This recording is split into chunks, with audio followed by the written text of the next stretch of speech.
when I was a child of 8 or 9 or whatever I was, my mind would automatically go into this space, empty space. And it was, as I said, it was a little frightening, but my ego wasn't as well developed as it is now. So, it's, well, as an adult. So, it was able to let go into that space, and just it was what it was. So I don't know if that makes sense, talking about it in an intellectual way. Welcome to another episode of Conversations with Coleman. My guest today is Samaneri Jayasāra. Samaneri Jayasāra is a Buddhist nun and spiritual teacher. Her YouTube channel, where she shares lectures, has over 80,000 subscribers. In this episode, we talk about the purpose of meditation, the true nature of emotions, the core teachings of Buddhism, the illusion of boredom, the difference between Buddhism and the Abrahamic religions, the possibility of enlightenment, the cycle of pleasure and pain, and much more. So without further ado, Samaneri Jayasāra. So I've listened to some of your guided meditations on YouTube, which are excellent, and you've built up a community of people where you teach Buddhist principles and guide people virtually through meditations. But other than that, I know very little about you, and I'm certain most people in my audience don't. So I'm curious how you came to meditation in the first place, and then how you came to become a teacher. Right. Well, first I should say that I don't kind of put myself out there as a teacher, a spiritual teacher, but it's kind of happened inadvertently by uploading those things on YouTube, and then people do start to project a lot of stuff. Having said that, I'm actually trained as a teacher. So I've taught for many years prior to becoming a nun. So a teacher is my qualification, but I just want to kind of shy away from thinking that I'm presenting myself as some great spiritual teacher on YouTube or something like that. It's, as you're probably aware, all sorts of strange things happen in the public domain. But I am accepting that role in a kind of a, hopefully in a light way, if you know what I mean. But in terms of my own coming to practice. So I'm curious, so what did you teach before? Well, I did. What did you teach before? Yeah, well, I taught psychology, counselling. I also was a secondary teacher teaching those subjects and many more, social studies and that. But my postgrad studies were in Buddhism and Eastern philosophies and religions and psychotherapy, and looking at the interface between those two things. And that was mainly just my own interest because of my practice. I wanted to actually study the Dharma as well in all its myriad forms. So, in terms, it's a long story as to how one comes to meditation and the Dharma, but I think like a lot of people, when I was younger, just having that kind of existential crisis where you kind of wake up to the fact that this world is deluded and, focused on all the wrong things.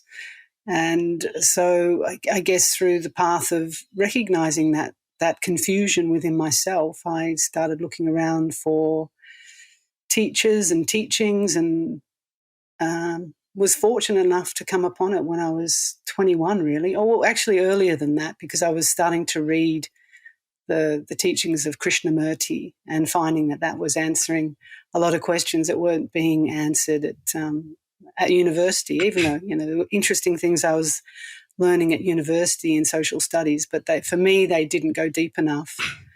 So I kept searching and was able, I guess the very process of searching, when you're open and you're asking those questions, somehow things come, the right answers can come somehow. So that's how it happened many moons ago. And I've been on the path for a long time, practicing in different capacities, and have been a nun for the second time around, since about 4 or 5 years ago.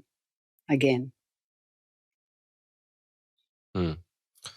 So I'm always curious, the first time someone sits down to meditate, for you, what was the very first time that you sat, and did you notice anything happening? Because many people have the experience of sitting down for the first time and just feeling like they sat for 10 minutes and nothing happened, and this whole meditation thing is BS, and I'm going to go back to living my life. So I'm curious, do you remember Really? They what only got to your give it 10 first minutes. sitting experience was like? Well, I think you got to give it more than 10 minutes. I think a lot of people, that is true for a lot of people. Sure. Yeah. You practice yourself, Coleman, obviously? So on and off, I can give you a little bit of my backstory. I always had kind of a passing interest in meditation when I was a teenager, maybe 16 or 17. I would always be curious as to what people were doing with their legs crossed. And I remember reading some Eckhart Tolle books at that time and sort of experimenting with listening to the voice in my head as if it were someone else or as if it were not identical to me. And I remember playing around with that from time to time in a very unstructured way. And then several years later, I went through a kind of psychological crisis when my mother passed, and I was grieving and suddenly having panic attacks, which I'd never had any abnormal level of anxiety until that point. And I tried everything and nothing seemed to work. So basically out of desperation, I tried, I remember that I sort of had this interest in meditation and just tried it as a last resort, not expecting it to work, but just out of having exhausted all the options I thought might work.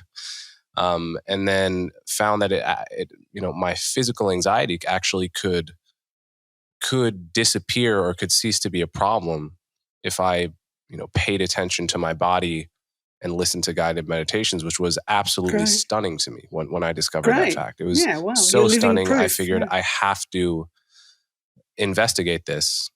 Yeah. And so I've been to 3 meditation retreats since then, but that's my basic history. But I'm curious, when you first sat down, what your experience was like. Well, it's interesting because you say, when you were reading the Tolle book or when things were happening, you were playing around. And I think a lot of us do play around, and because the word meditation is very broad. What does it really mean? I mean, in its essence, it means you start to investigate the nature of the mind. And when I was young, I had strange experiences. I remember just lying in bed sometimes and, as a young child, could have been 8 or 9, and a young child's mind generally, unless there's a lot going on, a lot of trauma, is pretty empty. And I remember just lying there watching it at night and just watching the thoughts, of which there probably weren't that many. And then strange things would happen. The body would disappear. I'd kind of feel myself becoming the whole space. The mind would kind of dissolve into this openness. And this happened many times when I was a child. And the weird thing is, I got a little bit scared because it was unusual, but I didn't tell anyone about it because it made no sense and I didn't have any idea what was going on. I think as a child, I didn't think I was going mad or anything, but it was just very strange. And then, so this would happen and then I'd just fall naturally into a sleep and probably forget about it the next day. And then I remember as a teenager becoming a bit more conscious of the mind and lying in bed at night going, how do you stop thinking? Let's see if I can stop thinking.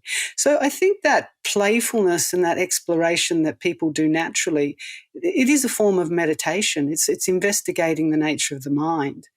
And I think the problem is that when we then think that meditation means sitting down in a stiff position, not moving, and doing what we think people do, chanting or lighting incense, and then it becomes very unnatural and people can have reactions to that. Or, like you said, go in thinking something's got to happen, something that I imagine's got to happen, like I don't know what people imagine. They might imagine they're going to see lights or they're going to have bliss or they're going to float out of their body or whatever.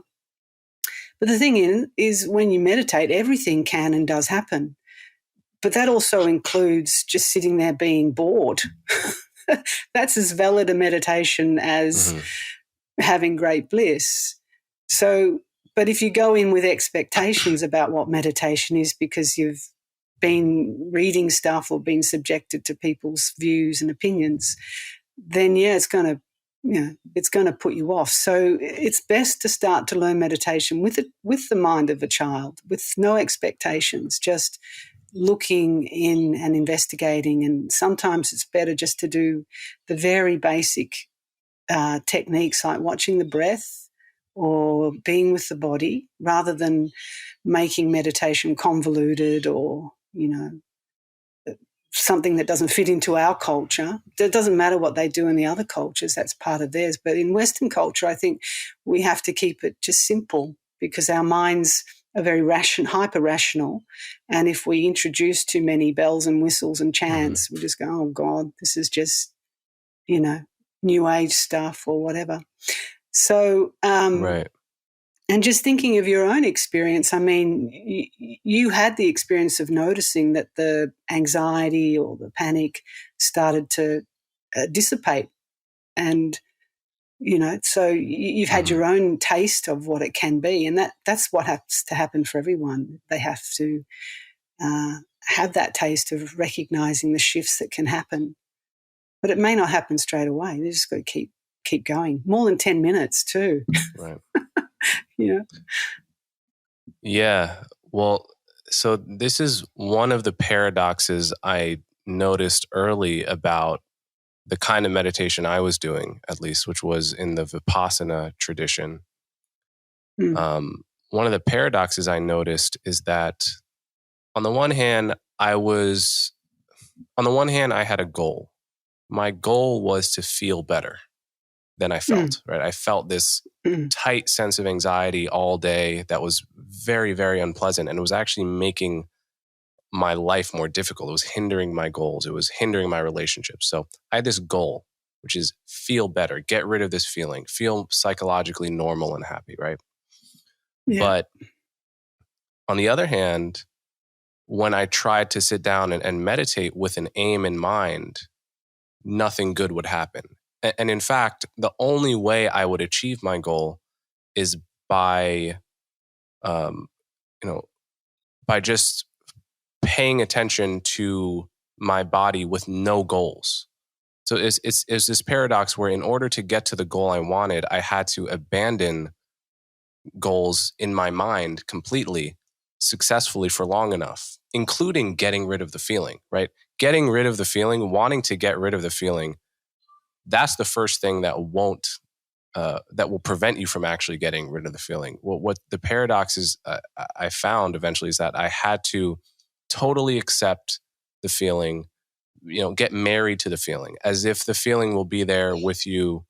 The bad feeling will be there with you every second for the rest of your life, and become okay with that.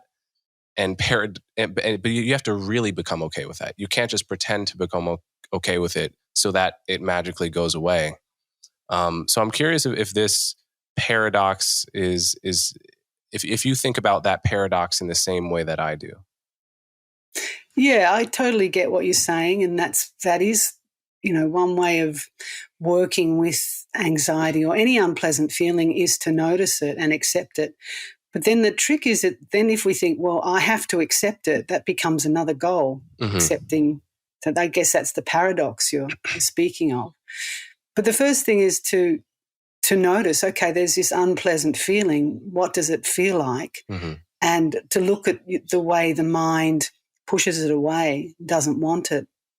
Because, in the Buddha's teaching, we're always swinging between these two of wanting or not wanting, of liking or not liking, craving and aversion. So, that is the first step, to notice that those two swings of the pendulum, pushing and pulling. But what you can do in terms of the feelings themselves is, when the mind is calm enough, because if we're overwhelmed by anxiety, we can't do this, we can't go deeper. But if you get to a point where you've learned to, you said marry or just be with unpleasantness, be with fear, there comes a point where you can really start to look deeper into, okay, well, what is the nature of this fear? What are these feelings? And when the mind in meditation becomes sufficiently calm and clear enough, you start to see, and this, we're talking about it now at a conceptual level, so it may not make that much sense to people. But when this is done in the context of meditation, when one's mind is still and open, and you look at the feeling of fear or panic, and you investigate, like I was saying before, be like a child. What is it? What is this? And you start to see that actually, in essence, it actually doesn't exist. It's like a cloud in the sky. Or a rainbow. It gives the appearance of being something real or something that is mine, me or mine. And then what happens when we do think it's real, or we do think it's who and what I am, then the grasping mind, or the mind that wants to push it away, that's what the problem is. That comes to the fore and creates more of the panic, and we try to bury it or get rid of it. But when you start to really look at these things that we call feelings or emotions, they're actually completely substanceless. They're like an apparition. So when you see that in meditation, it's like, it's like a real aha moment. It's like, my God, there's nothing to this stuff.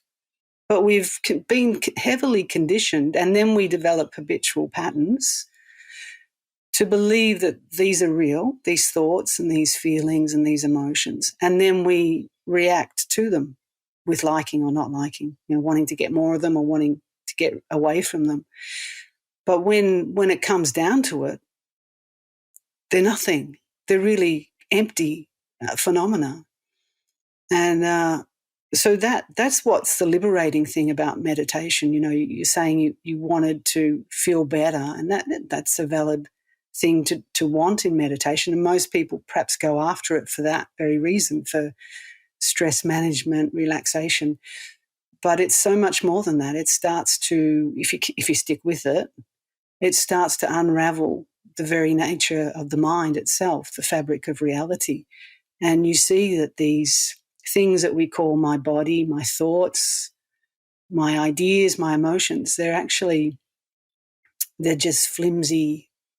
I sometimes say they're like fairy floss, And look, we've got science to back that up. People might think, oh, what's she talking about? It sounds like some new age thing.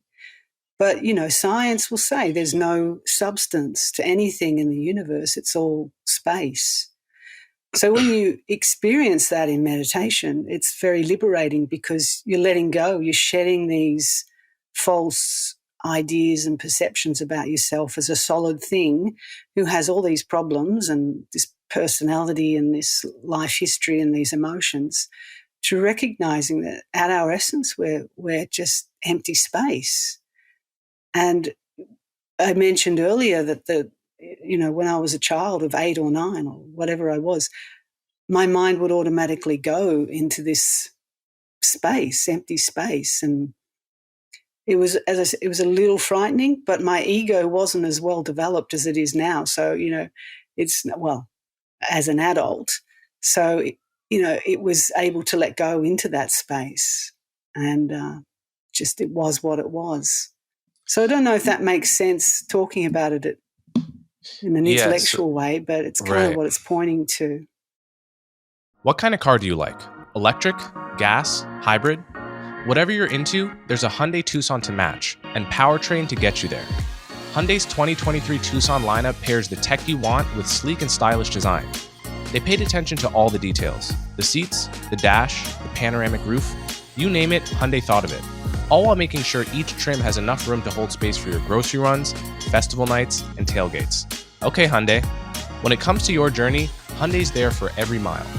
Visit HyundaiUSA.com to learn more about the 2023 Hyundai Tucson. The 2023 Tucson plug-in hybrid is only sold in California, Colorado, Connecticut, Maine, Massachusetts, Maryland, New Jersey, New York, Oregon, Rhode Island, and Vermont. Once again, visit HyundaiUSA.com to learn more. It makes sense to me mostly because I've had the first person experience that Good, yeah. vindicates it. But Yeah. if I hadn't, if I rolled the clock back to when I was 16 or 17 and, maybe I had done, like I said, some kind of unstructured playing around with hearing the thoughts in my head, but I certainly hadn't, I hadn't had an intentional moment of mindfulness or, an extended period of mindfulness.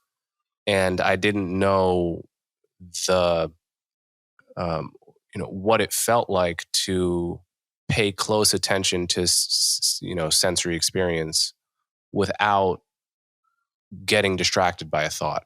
I didn't know what it was like to have, even 3 or 5 seconds of thought-free, feeling of my body in a boring moment because, my thoughts were racing all the time. Yeah, exactly. And that's what most 16, 17-year-olds are doing. It's a very painful time. And most adults, caught frankly. up in that. Yeah. But there's so much self-consciousness when we're that age too. Mm-hmm. It's all about me and what people think of me. It's quite painful time. And that's what drew me to searching, as a way out too, that sort of, that ongoing confusion that there's hardly any space in your head to look. Yeah. So let me ask you this, because I think when some people hear someone like you talk this way, what they might be thinking is, well, isn't it important to have a healthy sense of self, or as my dad would put it, a healthy ego, or even if the word ego isn't right, some kind of self-esteem, which requires a self, and all of the sort of meditation and conceptual realizations that you are talking about having had through meditation all undermine this sense of self. Is that bad? Is that destabilizing? Well, it depends on how the person picks it up after that. And it can send some people right off the deep end, if they're not, if they don't understand it, if they're not ready for it. But essentially, no, the idea that you recognize that there is the relative world that we live in where we have personalities and we have to function in the world with an ego or, a sense of self. But I think through those experiences of recognizing that it is constructed, then we can let go, particularly of the unhealthy stuff, the stuff that really drives us to despair and causes a lot of suffering. But it's equally important not to start picking up some other new identity like, oh my God, I'm such a great meditator, or I'm so spiritual because I've had these experiences, because that's another ego. So you don't take any of it seriously. But, I've still got my personality. I can't get rid of it, even if I wanted to. And those things come up. But, with meditation and mindfulness, you learn not to take any of them too seriously. And you don't know what's going to come up in your personality. I mean, a personality isn't fixed anyway. It's constantly changing from day to day, from year to year. I've got a different kind of sense of self now than I had 5 years ago, so you start to see the fluidity of that. But on the path of Dharma, you also try and develop a self that is wholesome, that is, one that doesn't cause harm to others, one that's respectful and honest. So they're all parts of the construction that are still in play, but they're meant to be constructs of the personality that are skillful and helpful for yourself and for others.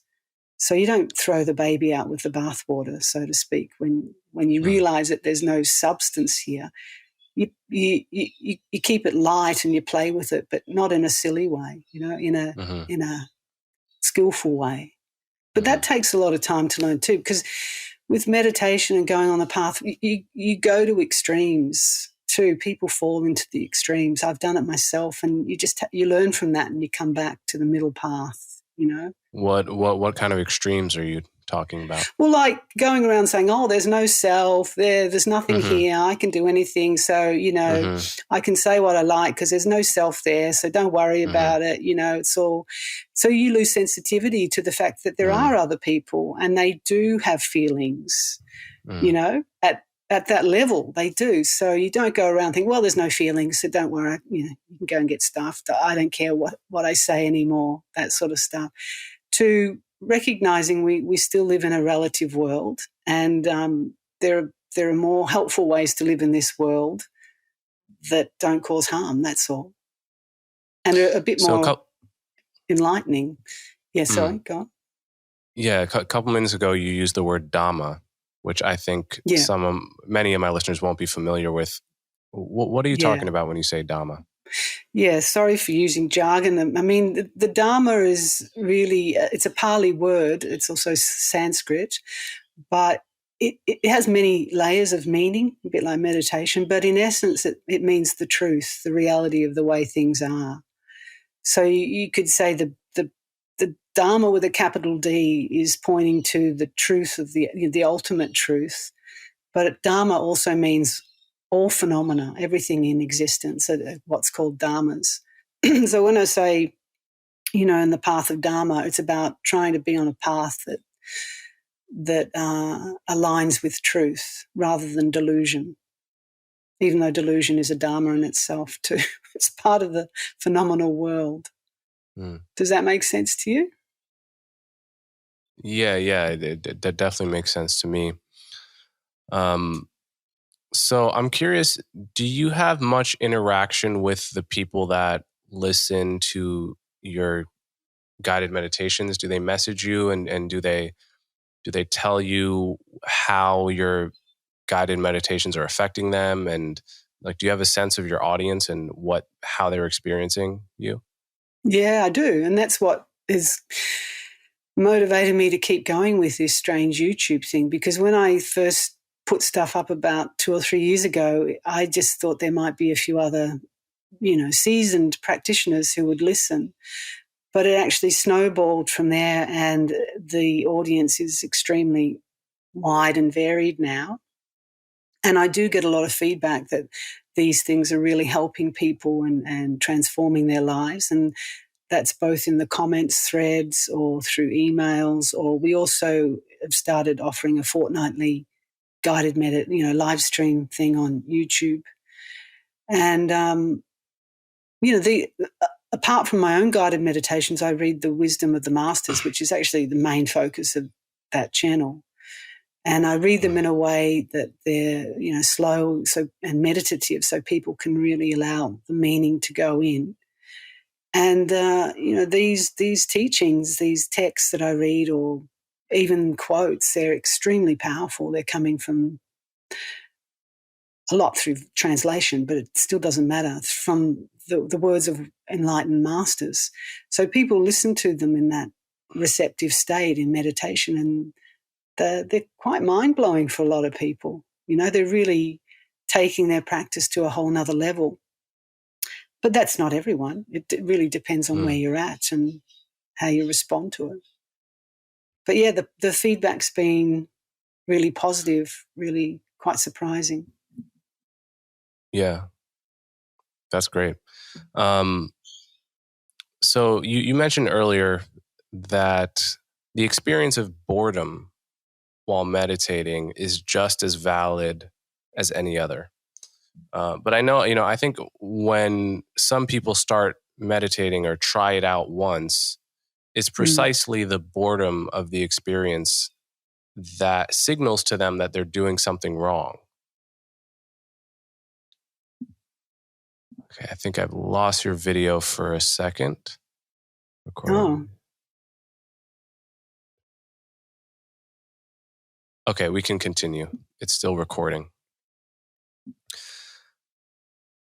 So I'll just pick that question up again.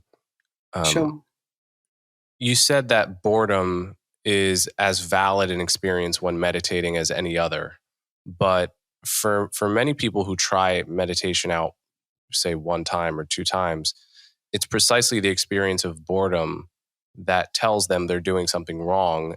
and that nothing is happening, right? It's the boredom that sends them a signal that they must be doing it wrong, or meditation just must not be for them, because there's no way 50 people would be gathering in this meditation hall feeling as bored as I am and then keep coming back for more punishment. So what would you say to a person who's tried it out once, just been bored, and figured their boredom must mean meditation is not for them? Well, I think that's really a symptom of our current society, is that we want things to happen now, immediately, quickly, and we're not prepared to kind of wait or be patient. And, within these teachings, that what's said to be the highest virtue, the thing that's going to actually take you fastest on the path and deepest on the path, is patience. It's considered the highest virtue. So first I would say, if you can develop patience with your boredom, then you're doing right.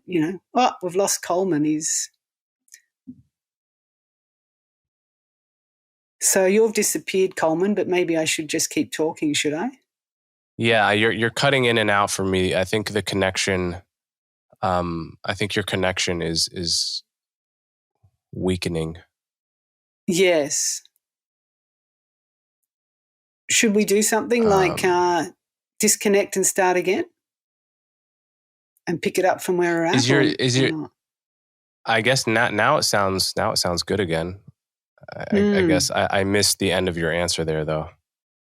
So what I was saying is, if you sit to meditate and see one thing is boredom, is to actually realize that that's the best teacher in that moment, is to look at the mind that says, I don't want this, I want it to be some other way. Or like I said earlier, the mind that goes into meditation expecting something, wanting something, and when it's not there, we get frustrated or we get bored. But the boredom is actually such a powerful teacher to look into. It's like you start to see that this is the nature of the mind. It's the liking, the disliking, the wanting to get away from, rather than look into the boredom and this, even to question who's bored. Who's this person that you think you are that's bored, and what does boredom feel like? There's so much you can use with that. It's like, it's one of the best things to get in meditation, and if you can use it skillfully and perhaps, if you get the right teacher that can teach you how to deal with those, what seems like very mundane states, you can learn so much. And I'm not sure if what I said before got recorded, but it was recognizing that patience is the highest virtue on this path, and that we're constantly wanting quick things to happen, and we want instant results. And that's not going to happen with meditation. It might happen for some rare people, but that doesn't come out of thin air. That comes from, other causes and conditions from the past. But generally, we have to be patient, really patient. Otherwise, we're just going to keep getting trapped in suffering. Yeah, one thing I've noticed through meditation is that it can lead you to question whether certain emotions are what you thought they were. And you talked about this a little earlier in the conversation, but boredom is one that, I remember having been on meditation retreats and questioning actually whether boredom was a separate emotion from anxiety. And what seemed to me, when you're on a silent meditation retreat, at least the few that I've done, you don't talk all day, and you alternate between doing a sitting meditation and a walking meditation for 16 or 14 hours a day, plus meals, and you eat in silence. And it's literally the most boring possible environment that could ever be constructed. But I found when my mindfulness, which is to say my ability to pay attention to my sensory experiences, like to the feeling of my butt in the chair, or the sound of the birds outside, when my mindfulness was strong, boredom wasn't really possible in the sense that what I'm actually feeling when I'm, waiting in a doctor's office with nothing to do and my phone's out of battery so I can't scroll through Instagram, that moment of waiting, it's not that it's not that nothing is happening and that's inherently unpleasant. It's that I have some kind of anxiety that I can no longer distract myself from because I have no easy source of distraction. So it's not the lack of distraction inherently that is unpleasant. It's the underlying anxiety that your distraction is always keeping at bay. That's what's unpleasant. And if you're in a setting where you're actually dealing with that underlying anxiety, then boredom is not really possible. That's kind of what I found. Boredom is not distinct from anxiety. It's just anxiety without distraction. When you're hiring, you're supposed to leave no stone unturned. But how exactly do you do that? Easy. Partner with a powerful stone turner. You need Indeed. Indeed is the hiring platform where you can attract, interview, and hire all in one place.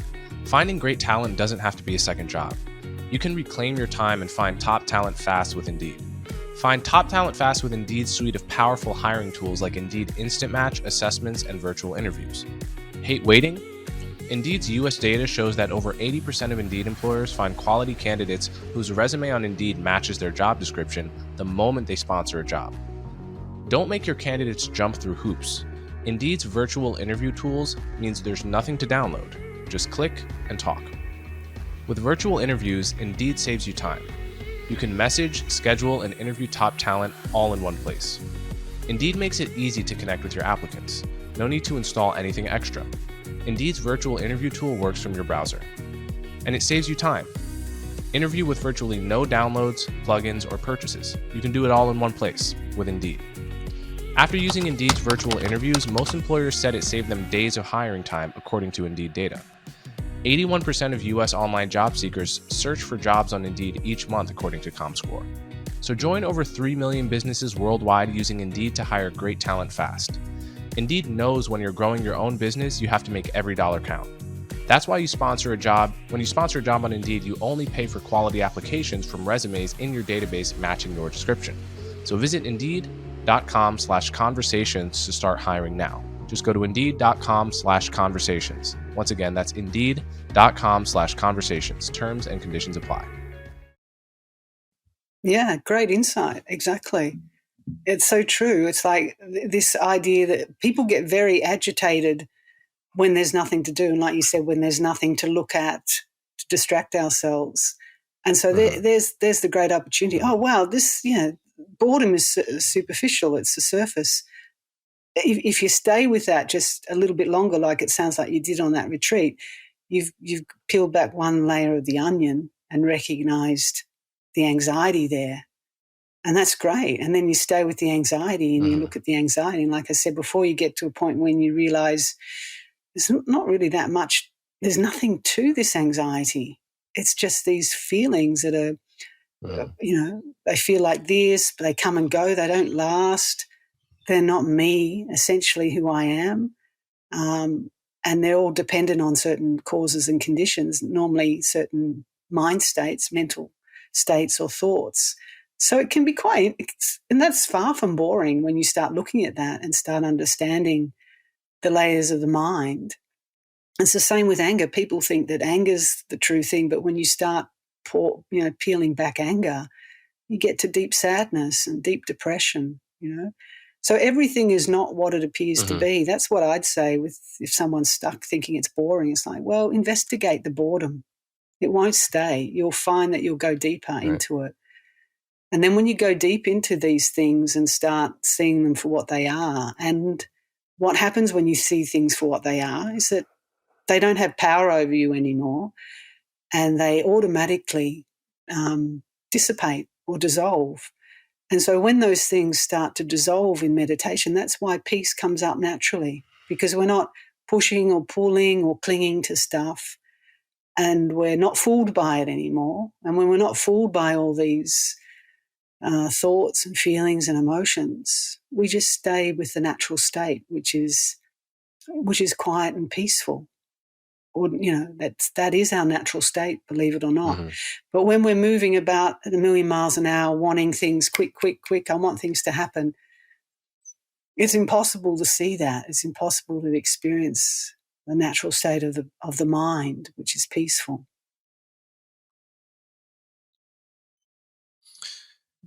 So I think a major thrust of Buddhism, as I understand it, and that I think is relatable to anyone who's been a human being for any length of time, is that satisfying your desires, whatever they are, it never quite quenches your desires as much as you thought it would, or for as long as you thought it would. And the things we spend all day chasing, whether it's money, status, fame, sex, or anything else that's pleasurable, the moment you get it, if you pay attention to how you feel, almost invariably you find that it doesn't feel as good as you thought it would feel when you were chasing it, or the come down from the high of the feeling is so bad that it pretty much ruins whatever good feeling you had. And it seems to me that insight, how we are almost like we seem just by our natural settings to be chasing something we don't deeply want when we get it, and yet just waking up and doing the same thing over and over again. It seems like that's the insight that drives a lot of people to meditation, and that's the insight that meditation at its best is meant to help you live out. So can you speak a little bit about how you think about pleasure and cravings and satisfying cravings and their relationship to meditation? Yeah, well, this notion of craving is really the core of the Buddha's teaching. And a bit like I said before about the other things, there's one layer of kind of recognizing desires, as you said, and that they don't bring lasting satisfaction. But as you go deeper and deeper into understanding what the Buddha meant by this word craving, that is the depths of the path.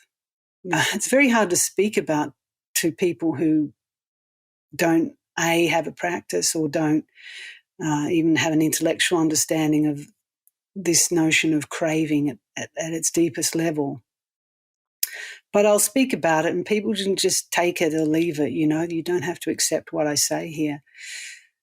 But craving is really, ignorance, really. Ignorance of the way things are leads to these things that we'll call them mental fabrications. So we start to, because of ignorance, create a sense of a self through what's called sankharas. And there's a whole chain to this. I won't go into it. But this notion of craving comes out of craving for not just pleasant things. Sometimes we can crave for not to be, for the end of existence, So, but it's this notion of craving which comes out of a sense of self, that we believe that there is a me here, a solid, permanent self, which has to get something pleasant for itself constantly. Or when things aren't pleasant, that self wants to get away from it. So craving entails both liking and not liking, or aversion as well. And it's this notion of craving that's said to keep us bound to this wheel of samsara, this cyclic wheel of existence. And until we wake up to that at the deepest level, we'll be caught in this delusion of a self that keeps dying and getting reborn, not just in what you could say in each future or past life, but in this very moment. It's the craving, the cycle of craving that keeps us bound to this notion of a self. So, you've had some insights into that, it sounds like already, about what desire does, how it doesn't last. But then when we satisfy one desire, next one comes up. We have to keep feeding. It's like feeding the monster of this self that's constantly wanting something or not wanting something. Same thing, really. And so when you stop in meditation and you start looking at that very process of craving, and, you said before, just even being bored, there's craving in that. There's wanting to get away from something. It's anxiety provoking.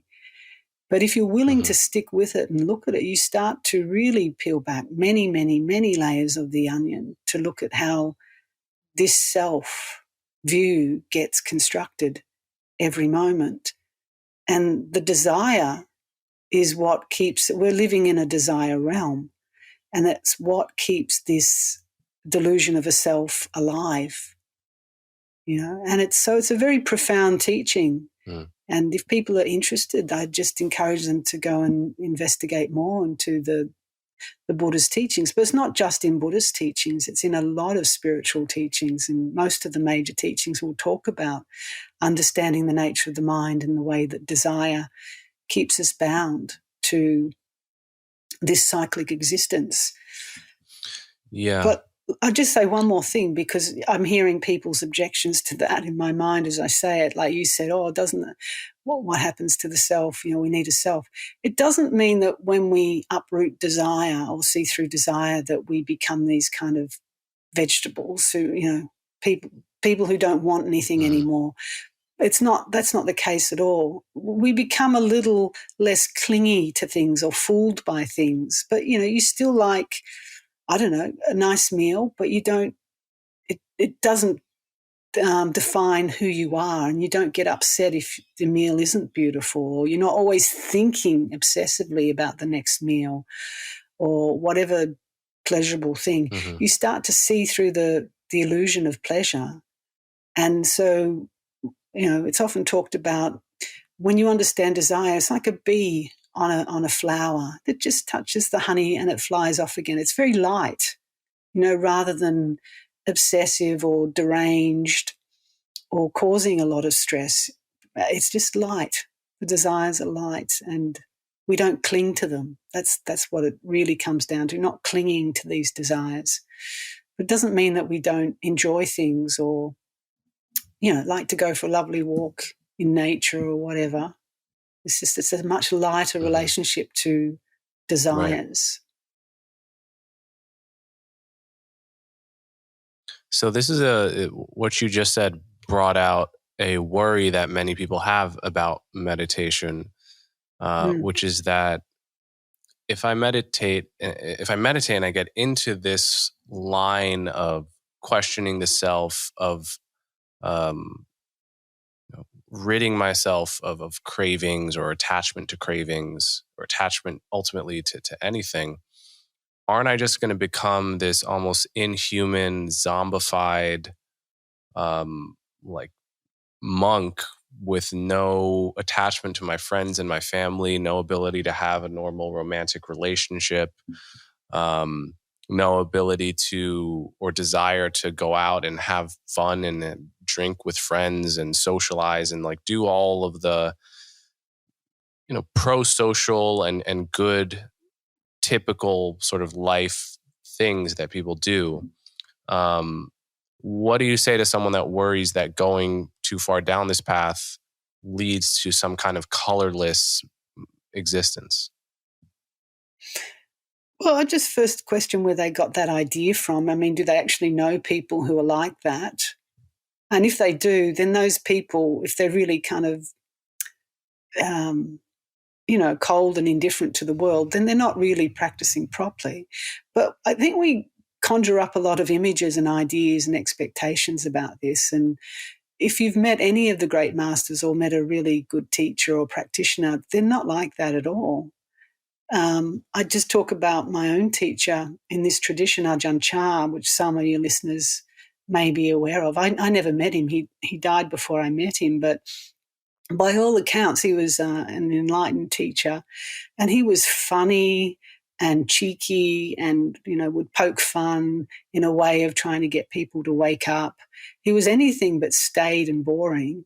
And, he kept the monk's life impeccably, but he would never be described as someone who was kind of dead to the world. And he was constantly just giving these teachings and helping people. And he's a great example of and he was just full of joy, apparently. People just loved being around him.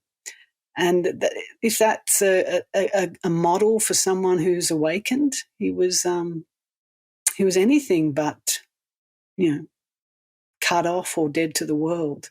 So I think just look at where these ideas are coming from, because I think a lot of the times we just put obstacles in our way sometimes as an excuse. And I would just say, try it out and see what happens. You might start to lose interest in certain aspects of the world. Mm-hmm.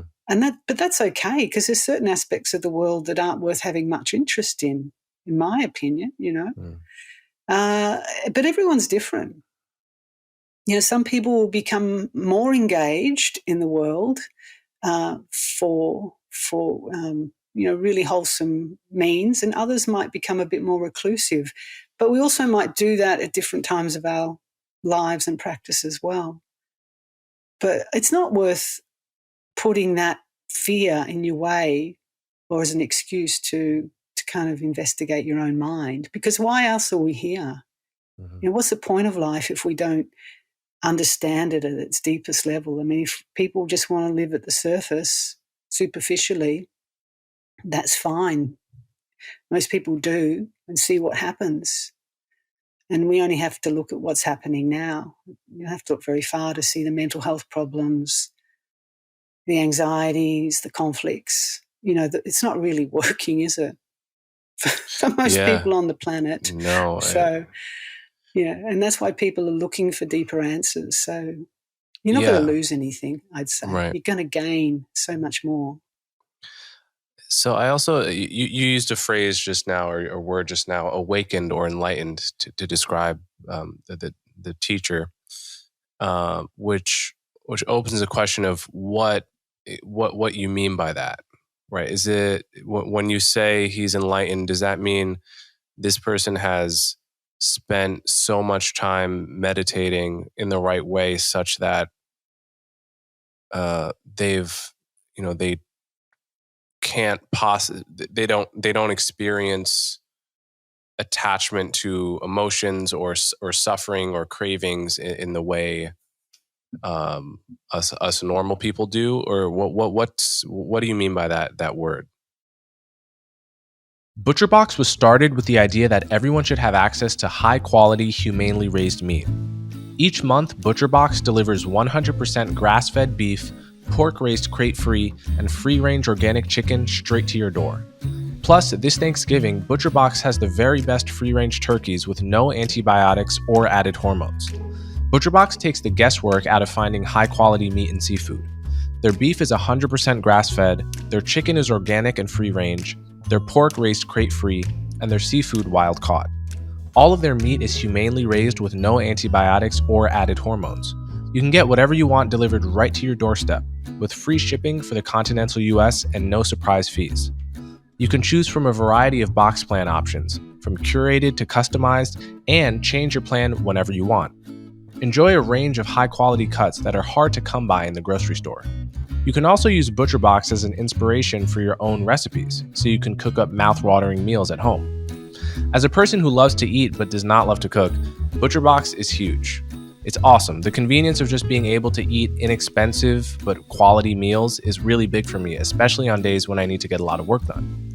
And this November, ButcherBox can solve your Thanksgiving problem. You want to have a delicious turkey, but you don't have time to go pick one out yourself. ButcherBox is offering our listeners a free turkey with their first order.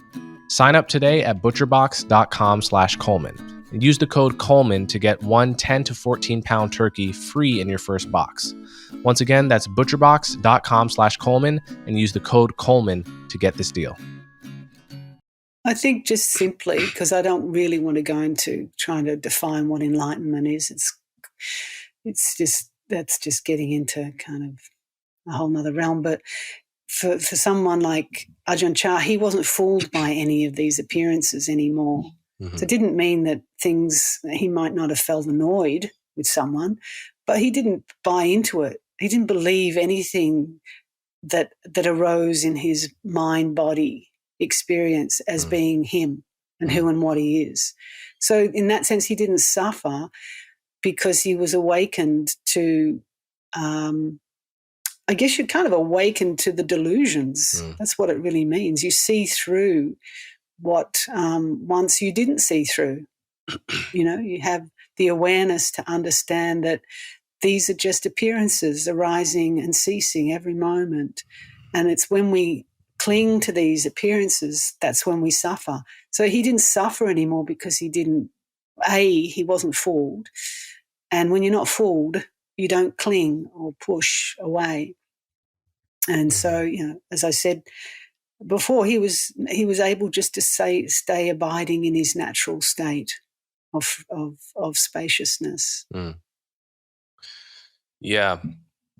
So I think there's a continuum between someone that's never meditated, never been curious about the interior of their own mind, who's just trying to satisfy cravings every day in the normal human way on the one hand, and someone like this teacher on the other hand that has so successfully intervened in his own mental habits that he really can't suffer the way a normal person tends to. Between that, there's this vast space, and I've spent some time meditating, and I can feel that I'm very, very close to the person that has never meditated ever. On that continuum, I'm very close in terms of my reactivity from day to day, as if I had never meditated at all. But what I found is that even the small amount of skill that I do have at, feeling my body when I have a difficult emotion, just that little skill, the difference between having none of it and having a little of it is huge. And, just being able to take the edge off of, I think this is what I would, part of what I would say to someone that was worried about, becoming someone unrecognizable. What I would say is mindfulness is not an all or nothing skill. It's a skill that gives you as much as you give to it. And it is like exercise in that way. Like if you jog every day or you lift weights every day, you shouldn't worry that you're going to look like Arnold Schwarzenegger in a year. You're not. You're just going to get a little more muscle definition, and you'll make a bit of progress, and maybe that's a good thing. At least that's how I view it. So I'm curious, like, how you view the continuum between, having no skills in this domain to someone who is a true master, like you just described, and to the rest of us who are, somewhere in between. And so what are you actually asking? What do you want to know about that? So I guess, do you encounter people, or have you yourself ever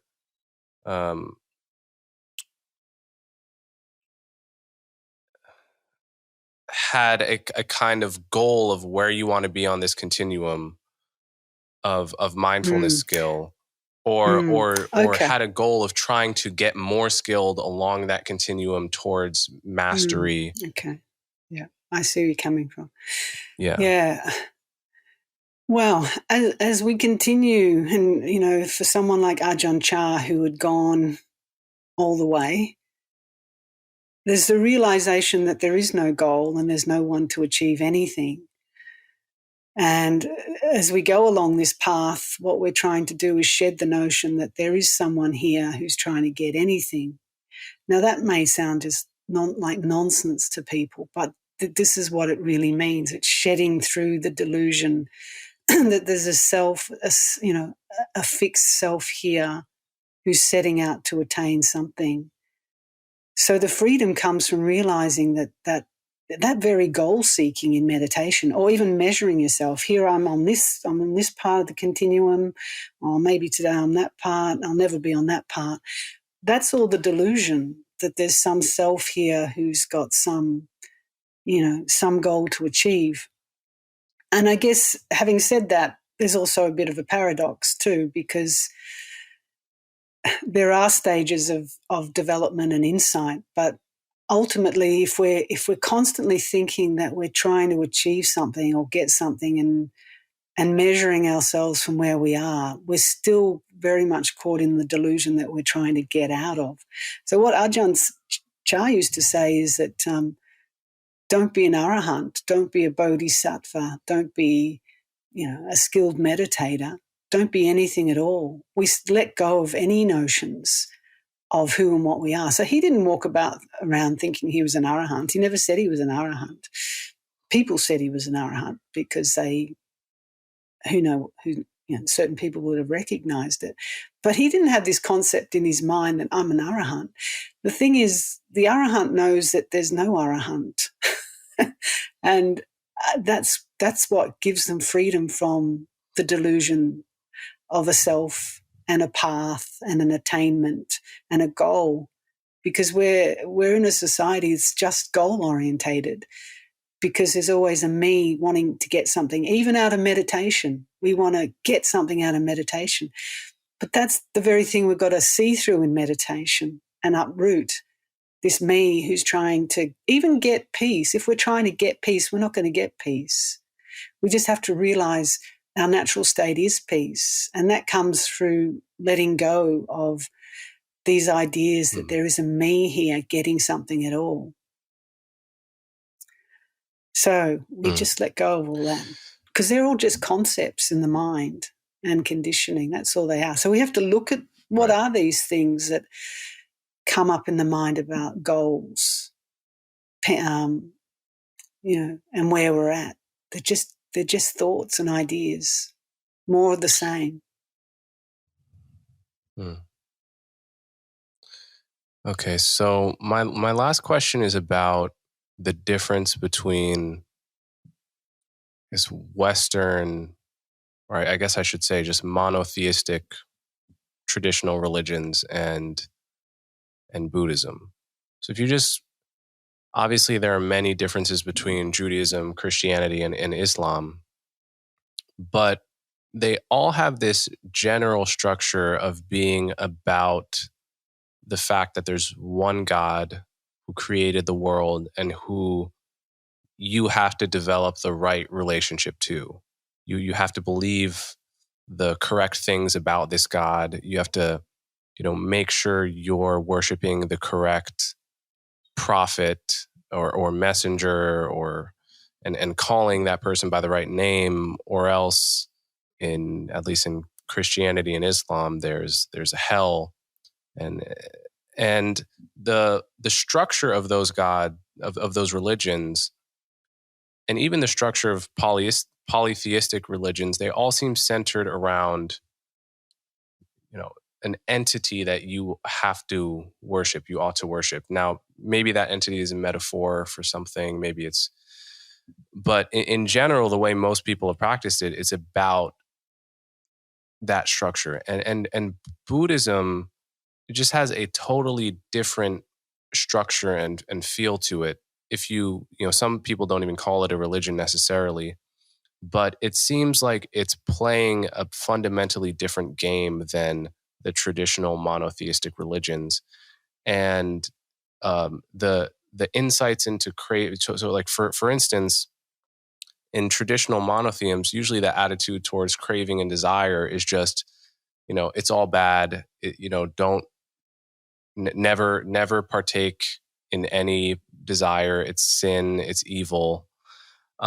Without actually giving you a roadmap about how to deal with the inevitable cravings that you will have.